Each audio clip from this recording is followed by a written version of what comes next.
교육 진단 시간입니다. 사회가 복잡해지고 자녀 교육에서 외적 요소의 영향력이 커지며 부모들이 자녀 관리를 점점 힘들어하고 있습니다. 어느 정도까지 강제를 하고 또 어느 정도까지 자유를 허용할 것인가에 대한 고민도 많은데요. 오늘은 강제와 타율에 관한 자녀 양육 유형에 대해 얘기해보는 시간 갖도록 하겠습니다. 오늘도 윤희련 교육문화연구소 대표 윤희련 선생님 전화로 모셨습니다. 윤 선생님 안녕하세요. 예, 안녕하십니까.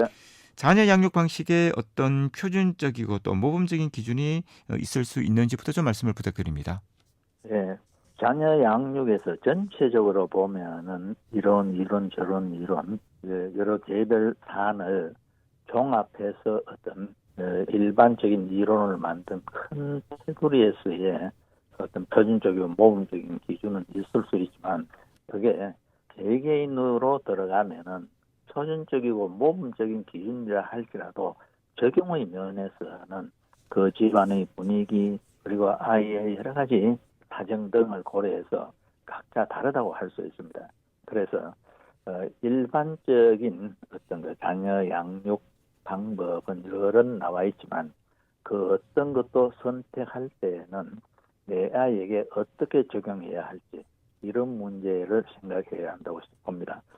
그리고 지금 말씀하신 타율과 강제도 아이를 믿지 못하고 무조건 강제적으로 목표를 정해놓고 몰아붙이는 게 맞느냐, 모든 걸 네가 알아서 하라 하고 맡기는 게 맞느냐, 이것도 어느 것이 절대적인 기준이고 표준적인 기준이라고는 할 수 없고 어떤 아이의 상황, 우리가 흔히 이야기하는 때와 장소, 상황, 여러 가지 변수를 종합해서 어떤 때는 X이론, 우리가 흔히 이야기하는 어떤 때는 Y론, 어떤 때는 강제, 어떤 때는 자율, 이런 것들을 적절히 같이 병행하는 게 바람직하다고 봅니다.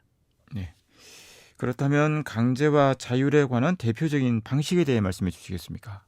예, 방금 XY 이론을 잠시 언급을 했는데요. 미국의 심리학자 이 맥그리거가 인간 본성을 XY 두 가지 패턴으로 설명을 했습니다.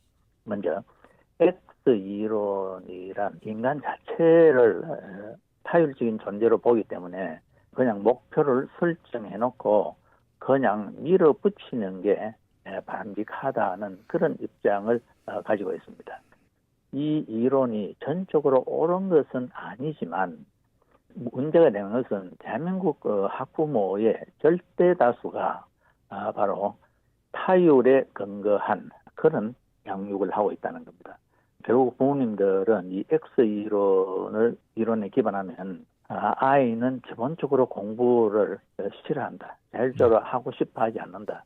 그리고 무슨 일에 책임을 지려고 하지 않고 지시받고 하라는 것을 하는 걸 선호한다. 그래서 동기부여를 스스로 느끼지 못하며 그렇기 때문에 외부 통제가 필요하다. 이런 생각을 합니다. 이런 생각을 하는 부모들은 아이에게 강력한 통제와 감시를 통해서 행동하게 하려는 그런 경향이 있습니다. 이런 방식은 효율성은 높일 수 있지만 장기적으로는 어떤 학습 의욕을 점점 줄어들게 하는 이런 경향이 있습니다. 그리고 Y이론은 대체로 좀 교육 과정이나 그 방식 자체를 낙관적으로 보는 그런 부모님들이 채택을 하는데요. Y이론을 신봉하는 사람들은 일이나 공부든 자연스럽게 사람이란 원래 일이나 공부를 자연스럽고 즐겁게 받아들일 수 있다는 가정에서 출발을 합니다. 그래서 일이나 공부를 자기 주도적으로 하고 또 그런 학생은 자신에게 주어진 책임을 기꺼이 수행한다. 자기 주도적 수행을 허락했을 때. 또 적절한 환경이 주어지면 스스로 동기부여를 느끼고 창의성을 발휘한다. 이런 생각을 가지고 있습니다. 그래서 실제로 우리가 이 XY는 어느 쪽도 보면은 다 일면 맞는 그런 경우를 포함하고 있습니다. 그래서 상황에 따라서는 두 가지를 같이 구사할 수 있지만 부모님들은 이런 게 좀 필요하겠습니다. 첫째, 자유를 더 많이 허용하든 강제적인 방법을 동원하든 대체로 자녀와 함께 명확한 목표 설정을 하고 있을 때 이때는 어떤 경우에 따라서는 강제도 조율적일 수 있고 자율도 조율적일 수 있다는 겁니다. 그래서 명확한 목표 설정이 필요하고 그리고 일정 기간 긴장하고 나면 이 보상이 필요하다. 우리가 흔히 보상과 처벌하는데 이때 보상이라는 것은 충분한 휴식, 휴가 이런 것들이고 처벌이라는 것은 꼭 뭐 옛날 방식으로 꾸중하고 뭐 심지어 매질하고 이런 게 아니고 스스로 반성하고 좀 더 자기에게 엄하게 관여를 부여할 수 있는 이런 방법을 병행하는 게 좋을 걸로 생각합니다.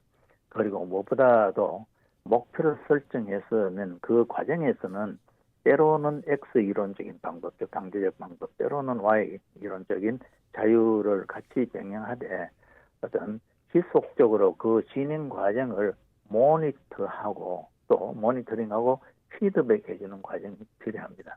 그래서 늘 이렇게 계획을 세우고 일을 하고 난 뒤에 공부를 하고 난 뒤에는 평가하고 다시 거기에 기초해서 더 나은 방식으로 나아갈 수 있는 어떤 이런 것들을 추진하는 게 바람직하다고 생각합니다.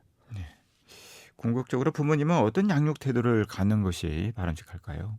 예, 부모님은 먼저 이런 점에서 우리가 한번 생각을 해봐야 되는데 자녀 교육은 상황에 따라 여러 가지 방식을 융통성 있게 적용해야 된다. 이 점을 생각해야 되고요. 문제는 공부하는 학생의 적극적이고 자발적인 학습 의욕이 중요합니다. 이 본인의 의지가 없다면 타율적인 감시 감독은 아무 소용이 없습니다.